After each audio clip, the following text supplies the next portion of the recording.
உங்களை மதிக்காத இடத்துல நீங்க ஒரு டம்மி பீஸ் மாதிரி நிக்கிறீங்களா?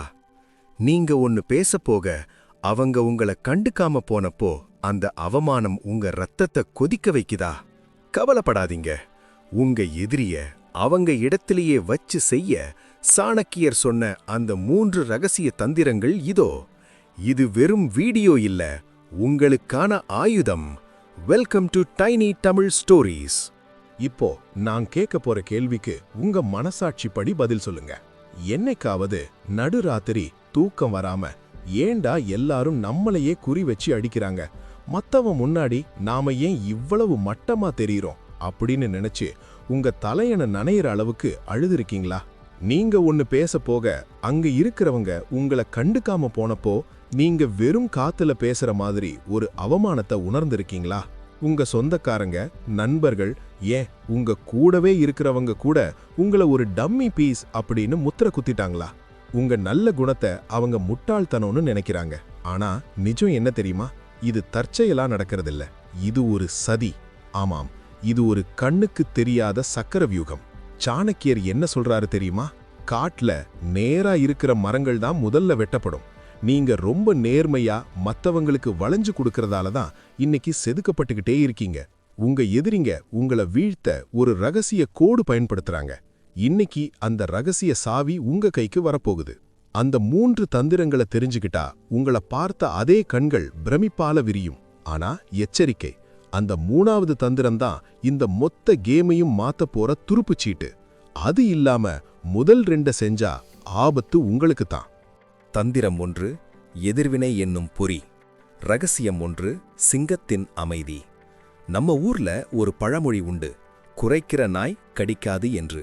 ஆனால் நிஜ வாழ்க்கையில் நாம் என்ன செய்கிறோம் தெரியுமா? யாராவது நம்மை பார்த்து ஒரு வார்த்தை குறை கூறினால் நாமும் பதிலுக்கு குறைக்கத் தொடங்குகிறோம். அங்கேதான் நீங்கள் முதல் கோணலில் விழுகிறீர்கள். கற்பனை செய்து பாருங்கள், நீங்கள் ஒரு அமைதியான குளத்தைப் போல இருக்கிறீர்கள். உங்கள் எதிரி ஒரு சிறிய கல்லை எடுத்து அந்த குளத்தில் எறிகிறான். அந்த கல் என்பது அவனுடைய கிண்டல் அல்லது அவமானம். நீங்கள் அந்த கல்லுக்கு பதில் சொல்லத் தொடங்கினால் குளம் கலங்கிவிடும். நீங்கள் கலங்குவதுதான் அவனுக்கு தேவை. ஒரு உதாரணம் சொல்கிறேன், கேளுங்கள். நீங்கள் ஒரு டீ கடையில் நின்று கொண்டிருக்கிறீர்கள். அங்கே ஒருவன் வருகிறான். உங்களை பார்த்து ஏளனமாக சிரிக்கிறான். என்னப்பா, இந்த சட்டை உன் தாத்தா காலத்து சட்டை மாதிரி இருக்கு என்று கேட்கிறான். சுற்றி இருப்பவர்கள் சிரிக்கிறார்கள். இப்போது உங்களுக்குள் என்ன நடக்கிறது? ரத்தம் தலைக்கு ஏறுகிறது, முகம் சிவக்கிறது, கண்கள் துடிக்கிறது. யோ, இது எவ்வளவு விலை தெரியுமா? உனக்கென்ன தெரியும் இதை பத்தி என்று கத்துகிறீர்கள். அந்த நிமிடம், அந்த நொடி நீங்கள் தோற்று போனீர்கள். அவன் ஜெயித்து விட்டான். ஏன் தெரியுமா? அவனுடைய இலக்கு உங்கள் சட்டை கிடையாது. அவனுடைய இலக்கு உங்கள் நிம்மதி. உங்களை ஒரு கோமாளியாக மாற்ற அவன் நினைத்தான். அதை நீங்கள் கத்திய உடனே சாதித்து விட்டான். நச்சுத்தன்மை கொண்ட மனிதர்கள் உங்கள் இரத்தத்தை குடிப்பவர்கள் அல்ல, அவர்கள் உங்கள் எதிர்வினையை குடிப்பவர்கள். நீங்கள் எவ்வளவுக்கெவ்வளவு கத்துகிறீர்களோ அவ்வளவுக்கு அவர்களுக்கு உற்சாகம் பிறக்கும். சாணக்கியர் ஒரு அற்புதமான ரகசியத்தை சொல்கிறார். பாம்புக்கு விஷமில்லை என்றாலும் அது படமெடுத்து ஆட வேண்டும். ஆனால் தேவையற்ற இடத்திலெல்லாம் கொத்திக் கொண்டிருக்கக்கூடாது. உங்கள் கோபம் ஒரு விலை உயர்ந்த ஆயுதம். அதை தெருவில் போகிறவன் வருகிறவன் மீதெல்லாம் வீசாதீர்கள். அடுத்த முறை யாராவது உங்களை சீண்டினால் ஒரு புதிய டெக்னிக்கை பயன்படுத்துங்கள். இதை நான் 3 வினாடி விதி என்று அழைப்பேன். அவன் உங்களை அசிங்கப்படுத்துகிறானா? உடனே வாயை திறக்காதீர்கள். பதில் சொல்ல துடிக்கும் உங்கள் நாக்கை கட்டி போடுங்கள். அமைதியாக இருங்கள். அவனுடைய கண்களை நேருக்கு நேராக பாருங்கள். முறைக்காதீர்கள், வெறுப்பு காட்டாதீர்கள். வெறும் வெற்று பார்வையோடு அவனை பாருங்கள். மனதிற்குள் எண்ணுங்கள், 1, 2, 3. இப்போது மிக மென்மையாக ஒரு புன்னகையை சிந்துங்கள். பிறகு மிக கூலாக, ஓ அப்படியா என்று மட்டும் சொல்லுங்கள். அல்லது உன் கருத்து எனக்கு புரிந்தது என்று சொல்லிவிட்டு நகருங்கள்.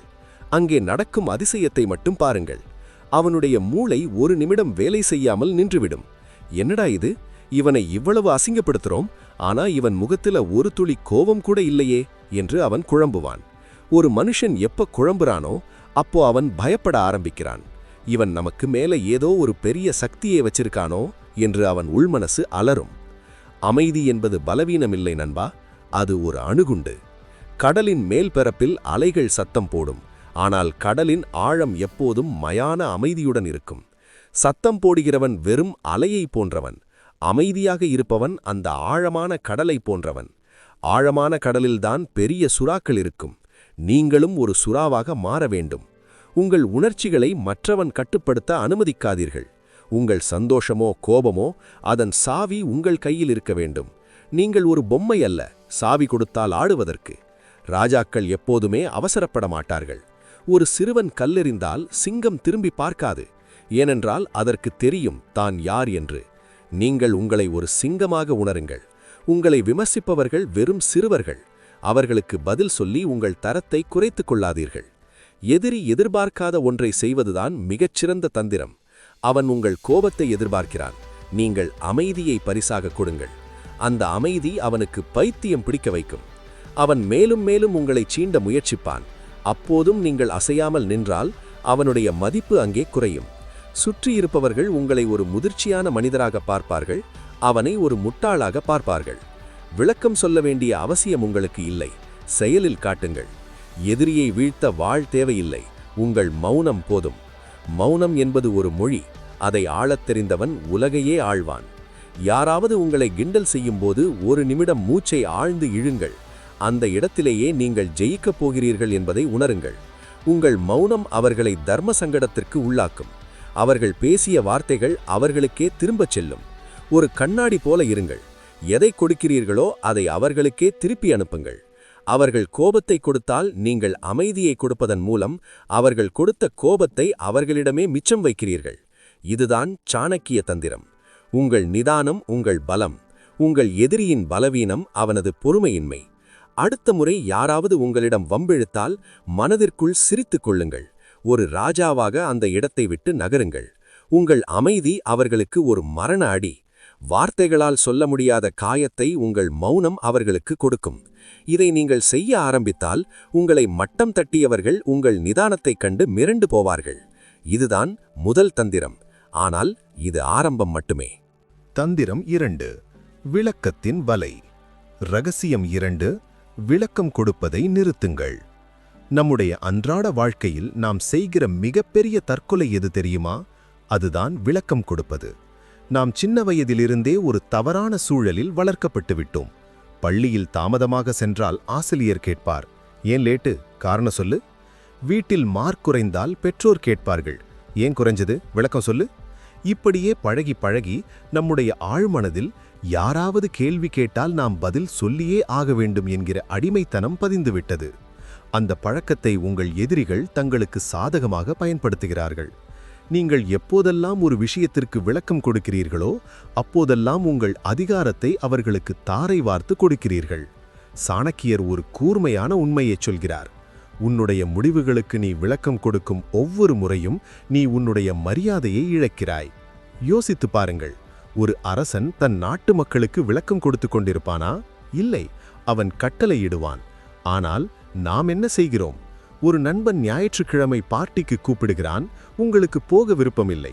அங்கே நீங்கள் சொல்ல வேண்டியது, இல்ல மச்சி, நான் வரல என்பது மட்டும்தான். ஆனால் நாம் என்ன சொல்கிறோம்?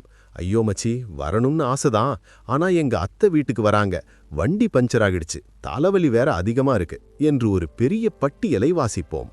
நீங்கள் ஏன் இவ்வளவு போய் சொல்ல வேண்டும்? ஏன் இவ்வளவு தூரம் இறங்கி போய் விளக்கம் கொடுக்க வேண்டும்? நீங்கள் விளக்கம் கொடுக்க கொடுக்க எதிராளி உங்களை ஒரு குற்றவாளியைப் போல பார்க்க ஆரம்பிக்கிறான். ஓஹோ, இவன் நம்மகிட்ட ஏதோ மறைக்கிறான், அதான் இவ்வளவு சமாளிக்கிறான் என்று அவன் உங்களை எடை போடுவான். அது மட்டுமில்லாமல் நீங்கள் விளக்கம் கொடுக்கும்போது ப்ளீஸ் என் முடிவை ஏத்திக்கோங்க என்று அவர்கள் காலில் விழுவது போன்ற ஒரு பிம்பத்தை உருவாக்குகிறீர்கள். நீங்கள் ஏன் ஒரு அடிமையைப் போல கூனி குறுகி நிற்க வேண்டும்? ஒரு ஸ்ட்ராங்கான பவர்ஃபுல்லான மனுஷன் எப்படி பேசுவான் தெரியுமா? ஏன் நேத்து நான் கூப்பிட்டப்ப ஃபோன் எடுக்கல என்று ஒருவன் கேட்டால், நான் பிஸியாக இருந்தேன், அவ்வளவுதான். என்ன வேலை, யாரு கூட இருந்த என்று அவன் அடுத்தடுத்த கேள்விகளை கேட்டால் ஒரு சின்ன புன்னகையோடு அது என்னுடைய தனிப்பட்ட விஷயம் என்று சொல்லி பழகுங்கள்.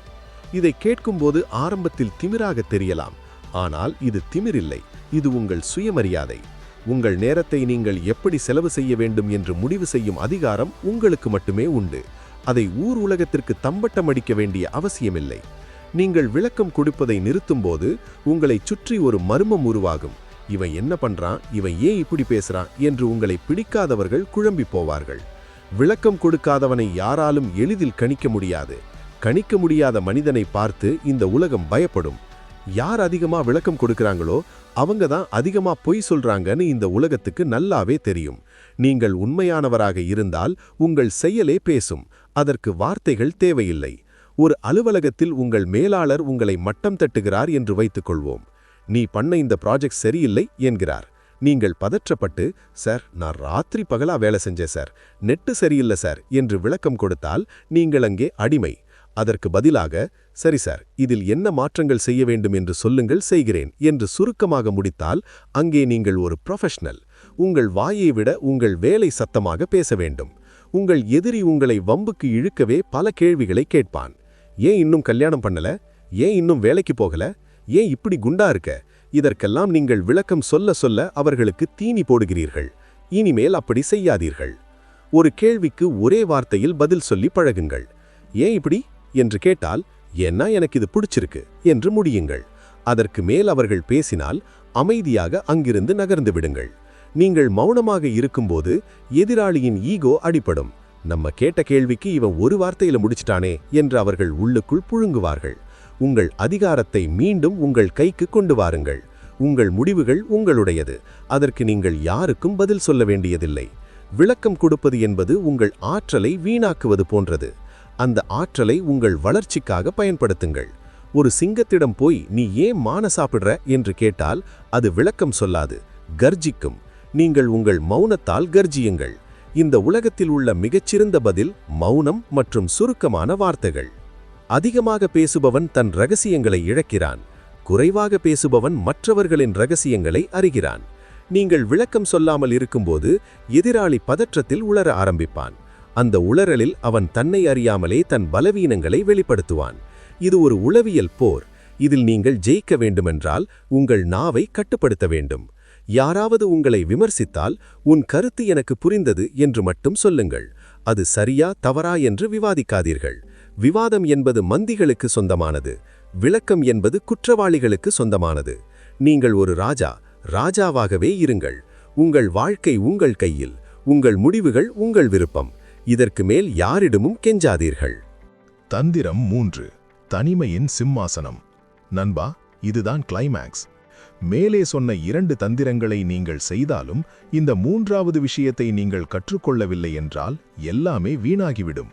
மத்தவங்க உங்களை ஏன் துணிச்சலா அசிங்கப்படுத்துறாங்கன்னு என்னைக்காவது யோசிச்சிருக்கீங்களா? ஏன்னா இவனுக்கு நாம இல்லைன்னா வாழ்க்கை இல்ல, இவன் நம்மள நம்பித்தான் இருக்கான், இவனை விட்டு நாம போயிட்டா இவன் செத்துடுவான் அப்படின்னு அவங்க நினைக்கிறாங்க. உங்களுடைய பலவீனம் எது தெரியுமா? அது உங்களுடைய தனிமை பயம்தான். ஐயோ, அந்த 4 பேர் நம்மளை விட்டு விலகிட்டா நாம என்ன பண்ணுவோம், இந்த சமூகம் நம்மளை எப்படி பார்க்கும் அப்படின்னு நீங்க பயப்படுற ஒவ்வொரு நொடியும் நீங்க மற்றவர்களுக்கு அடிமையாகிறீங்க. சாணக்கியர் சொல்றாரு, ஒரு மனிதன் எப்போது தனிமையில் இருக்க பழகுகிறானோ அப்போது அவன் உலகத்தையே வெல்லும் தகுதியை பெறுகிறான். தனிமைங்கிறது ஒரு தண்டனை இல்ல நண்பா, அது ஒரு மிகப்பெரிய தவம். உங்க எதிரிக்கு நீங்க கொடுக்கக்கூடிய மரண அடி எது தெரியுமா? நீங்க அவங்க இல்லாமலும் ரொம்ப சந்தோஷமா ராஜாவா வாழறத அவங்க கண்ணு முன்னாடி காட்டுறதுதான். எப்போ நீங்க தனியா சினிமாவுக்கு போக பழகுறீங்களோ, எப்போ நீங்க தனியா ஒரு ஹோட்டல்ல உட்கார்ந்து மத்தவங்க பார்வைய பத்தி கவலைப்படாம ரசிச்சு சாப்பிட ஆரம்பிக்கிறீங்களோ, அப்போ நீங்க ஜெயிச்சிட்டீங்க. உங்க முகத்துல எப்பவும் ஒரு மகிழ்ச்சி இருக்கணும். ஆனா அந்த மகிழ்ச்சிக்கு காரணம் மத்தவங்களா இருக்கக்கூடாது. உங்களை ஒருத்த மட்டம் தட்டிட்டு நீங்க அழுதுகிட்டு இருப்பீங்கன்னு எதிர்பார்த்து திரும்பி பார்ப்பான். ஆனா நீங்க உங்க வேலையில மும்முரமா ரொம்ப ஜாலியா இருக்கிறத பார்த்தா அவனுக்கு வயிறு எரியும். நாம இவ்வளவு பண்ணியும் இவன் எப்படி இவ்வளவு கெத்தா இருக்கான் அப்படின்னு அவனுக்குள்ள ஒரு தாழ்வு மனப்பான்மை வரும். அதுதான் நீங்க அவனுக்கு கொடுக்கிற தண்டனை. ஒரு சூரியன் மாதிரி இருங்க நண்பா. சூரியன் யாருக்காகவும் காத்துக்கிட்டு இருக்கிறதில்ல. அது பாட்டுக்கு உதிக்கும், அது பாட்டுக்கு எரியும், அது பாட்டுக்கு மறையும். சூரியனுக்கு வெளிச்சம் கொடுக்க ஒரு துணை தேவையில்லை. ஆனா உலகத்துக்கே வெளிச்சம் வேணும்னா சூரியன் கிட்டதான் வந்தாகணும். நீங்க அப்படி ஒரு நிலைக்கு மாறணும். உங்களை விட்டு போனவங்க உங்க வளர்ச்சியை பார்த்து பொறாமப்படணும். ஐயோ, இவன் கிட்ட இருந்து நாம ஏன் விலகி வந்தோம் அப்படின்னு அவங்க வருத்தப்படணும். உங்களை சுத்தி இருக்கிறவங்க உங்க அன்பை குப்பையில போடுற மாதிரி இருந்தா தயவு செஞ்சு அந்த அன்பை அவங்களுக்கு கொடுக்காதீங்க. உங்க நேரம் ஒரு வைரம் மாதிரி, அது எல்லாருக்கும் சும்மா கிடைக்காதுன்னு அவங்களுக்கு புரிய வையுங்க. யாரையும் துரத்தாதீங்க, யாருக்காகவும் கெஞ்சாதீங்க. தன்னைத்தானே நேசிக்காதவனை இந்த உலகத்துல வேற எவனும் நேசிக்க மாட்டான். முதல்ல உங்களை நீங்க காதலிங்க. உங்க கூட நீங்க நேரத்தை செலவிட ஆரம்பிங்க. ஒரு அறையில தனியா உட்கார்ந்து உங்களால 1 மணி நேரம் அமைதியா இருக்க முடியுதுன்னா நீங்க மனரீதியா ரொம்ப பலமானவங்கன்னு அர்த்தம். அந்த பலம்தான் உங்களை சிங்கமா மாத்தும். சிங்கத்துக்கு கூட்டம் தேவையில்லை, ஆனா நரிகள் தான் எப்பவும் கூட்டமா சுத்தும். நீங்க ஒரு சிங்கம்னு முடிவு பண்ணிட்டா அப்புறம் எதுக்கு மத்தவங்க அங்கீகாரத்துக்காக காத்துக்கிட்டு இருக்கீங்க? உங்களை புறக்கணிச்சவங்க கிட்ட போய் ஏன் என்னைய வேணான்னு சொன்ன அப்படின்னு கேட்காதீங்க. அவங்க வாழ்க்கையிலிருந்து மாயமா மறைஞ்சு போங்க. ஃபோன் ஸ்விட்ச் ஆஃப், சோஷியல் மீடியா அமைதி. நீங்க எங்க இருக்கீங்கன்னே தெரியாத ஒரு நிலையை உருவாக்குங்க. அந்த ஸ்கேர்சிட்டி தான் உங்க மதிப்பை உயர்த்தும். சில காலம் நீங்க காணாம போகணும். அப்போதான் உங்க அருமை இந்த உலகத்துக்கு தெரியும். நீங்க இல்லாத இடத்துல உங்களை பத்தி பேச்சு வரணும்னா நீங்க சில இடங்கள்ல இருக்கக்கூடாது. இதுதான் சாணக்கியரோட தந்திரம். நீங்க தனியா இருக்கும்போது உங்க திறமையை வளர்த்துக்கோங்க. அந்த வெற்றி சத்தம் உலகத்துக்கே கேட்கிற மாதிரி இருக்கணும். உங்களை ஒரு டம்மி பீஸ்னு சொன்னவங்க முன்னாடி நீங்க ஒரு வெற்றியாளனா வந்து நிற்கும்போது அவங்க கண்கள்ல தெரிகிற அந்த பயம் இருக்கே, அதுதான் உண்மையான வெற்றி. இனிமேல் யாருக்காகவும் உங்க கொள்கையை விட்டு கொடுக்காதீங்க. நீ இருந்தாலும் நான் ராஜா, நீ போயிட்டாலும் நான் ராஜா அப்படிங்கிற திமிர் உங்க நடையிலும் பேச்சிலும் தெரியணும். அந்த திமிர்தான் உங்களை மற்றவர்களிடமிருந்து பிரித்து காட்டும். உங்களை மதிக்காத இடத்துல 1 நிமிஷம் கூட நிற்காதீங்க. உங்க சுயமரியாதை தான் உங்களோட சிம்மாசனம். அந்த சிம்மாசனத்தை யாருக்காகவும் விட்டு கொடுக்காதீங்க. இப்போ சொல்லுங்க நண்பா, உங்க ரத்தம் சூடேறி இருக்கா இல்லையா? இவ்வளவு நேரம் நான் சொன்னது வெறும் வார்த்தை இல்ல, இது உங்க வாழ்க்கைய மாத்த போற நெருப்பு. ஆனா ஒரு எச்சரிக்கை, இத கேட்டதோட விட்டுட்டா நாளைக்கு காலையில பழையபடியே அதே பழைய ஆளா மாறிடுவீங்க. அதே அவமானம், அதே வலி தொடரும். உங்களுக்குள்ள இருக்கிற அந்த தூங்குற சிங்கத்தை எழுப்பணும்னா ஒரு சின்ன சவால். இந்த வாரம் நான் சொன்ன இந்த 3 விஷயத்துல ஒரே ஒரு விஷயத்தை மட்டும் கையில எடுங்க. ஒருவேளை நான் ரியாக்ட் பண்ண மாட்டேன்னு முடிவு பண்ணுங்க, இல்லைன்னா நான் விளக்கம் சொல்ல மாட்டேன்னு முடிவு பண்ணுங்க. ஏதாவது ஒண்ணு அதை மட்டும் செஞ்சு பாருங்க. அப்போ நடக்கிற மாற்றத்தை நீங்க உணர்வீங்க. உங்க நட மாறும், உங்க பார்வை மாறும். உங்களை பார்த்து சிரிச்சவங்க முகம் சுருங்கும். இப்போ யாருக்கெல்லாம் தன்மானத்தை மீட்கணும்னு வெறி இருக்கோ, யாருக்கெல்லாம் இனிமே நான் வேற லெவல்னு தோணுதோ, அவங்க மட்டும் கமெண்ட்ல நான் ராஜாவா வாழ்வேன் அப்படின்னு டைப் பண்ணுங்க. எத்தனை சிங்கங்கள் இங்க இருக்குன்னு நானும் பார்க்கறேன். இது முடிவில்ல நண்பா, இதுதான் ஆரம்பம். போங்க, போய் இந்த உலகத்துக்கு நீங்க யாருன்னு காட்டுங்க. வெற்றி நமதே.